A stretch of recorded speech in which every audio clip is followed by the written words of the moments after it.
നമസ്കാരം. കാലാവസ്ഥാ നിരീക്ഷണ കേന്ദ്രം തിരുവനന്തപുരം. ഇന്ന് രാവിലെ 8:30 ലഭ്യമായ കാലാവസ്ഥാ വിവരങ്ങളും കേരളത്തിന്റെയും ലക്ഷദ്വീപിന്റെയും അടുത്ത 5 ദിവസത്തേക്കുള്ള കാലാവസ്ഥാ പ്രവചനവും ജാഗ്രതാ നിർദ്ദേശങ്ങളും. കേരളത്തിൽ സാമാന്യ വ്യാപകമായും ലക്ഷദ്വീപിൽ ചുരുക്കം ചിലയിടങ്ങളിലും മഴ രേഖപ്പെടുത്തി. കേരളത്തിൽ രേഖപ്പെടുത്തിയ ഏറ്റവും കൂടിയ മഴ മലപ്പുറം ജില്ലയിലെ പൊന്നാനിയിൽ നിന്നാണ് 7 സെന്റിമീറ്റർ. കേരളത്തിൽ ഇന്നലെ രേഖപ്പെടുത്തിയ ഏറ്റവും കൂടിയ താപനില പാലക്കാട് നിന്നാണ് 38 ഡിഗ്രി സെന്റിഗ്രേഡ്. കേരളത്തിൽ ഇന്നലെ രേഖപ്പെടുത്തിയ ഏറ്റവും കുറഞ്ഞ താപനില തിരുവനന്തപുരം സിറ്റിയിൽ നിന്നാണ് 24.3 ഡിഗ്രി സെന്റിഗ്രേഡ്. കേരളത്തിൽ മാർച്ച് 1 മുതൽ ഇന്നുവരെ ലഭിച്ച വേനൽ മഴ പരിശോധിച്ചു കഴിഞ്ഞാൽ ഇക്കാലയളവിൽ ലഭിക്കേണ്ട മഴയേക്കാൾ 51% കുറവാണ് ലഭിച്ചിരിക്കുന്നതെന്ന് കാണാൻ കഴിയും.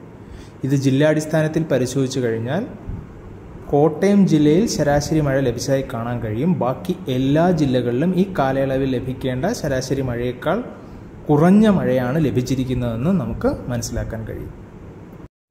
തെക്കൻ കർണാടകയ്ക്കും അതിന്റെ സമീപ പ്രദേശങ്ങളിലുമായി സമുദ്രനിരപ്പിൽ നിന്ന് 1.5 കിലോമീറ്റർ ഉയരം വരെ വ്യാപിച്ചു കിടക്കുന്ന ഒരു ചക്രവാത ചുഴി ഇന്ന് കാണപ്പെടുന്നു. ഇതോടൊപ്പം സമുദ്രനിരപ്പിൽ നിന്ന് 1.5 കിലോമീറ്ററിനും 3.1 കിലോമീറ്ററിനും മധ്യേ ഒരു ചക്രവാത ചുഴി കന്യാകുമാരി ഭാഗത്തും ഇന്ന് കാണപ്പെടുന്നു.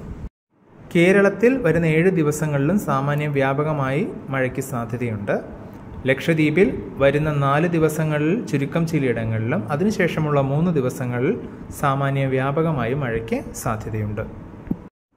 കേരളത്തിൽ വരുന്ന 5 ദിവസങ്ങളിലും ഒറ്റപ്പെട്ട സ്ഥലങ്ങളിൽ കനത്ത മഴയ്ക്കുള്ള സാധ്യത, അതായത് 24 മണിക്കൂറിൽ 7 മുതൽ 11 സെന്റിമീറ്റർ വരെ മഴ ലഭിക്കാനുള്ള സാധ്യത നിലനിൽക്കുന്നുണ്ട്. അതോടൊപ്പം വരുന്ന 5 ദിവസങ്ങളിൽ ഒറ്റപ്പെട്ട സ്ഥലങ്ങളിൽ ഇടിമിന്നലോടുകൂടിയ മഴയ്ക്കും കേരളത്തിൽ സാധ്യതയുണ്ട്.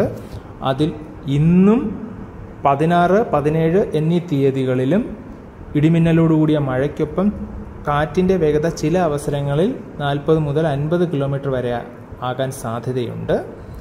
നാളെയും മറ്റന്നാളും ഇടിമിന്നലോടുകൂടിയ മഴയ്ക്കൊപ്പം കാറ്റിൻ്റെ വേഗത ചില അവസരങ്ങളിൽ 30 മുതൽ 40 കിലോമീറ്റർ വരെ ആകാനും സാധ്യതയുണ്ട്.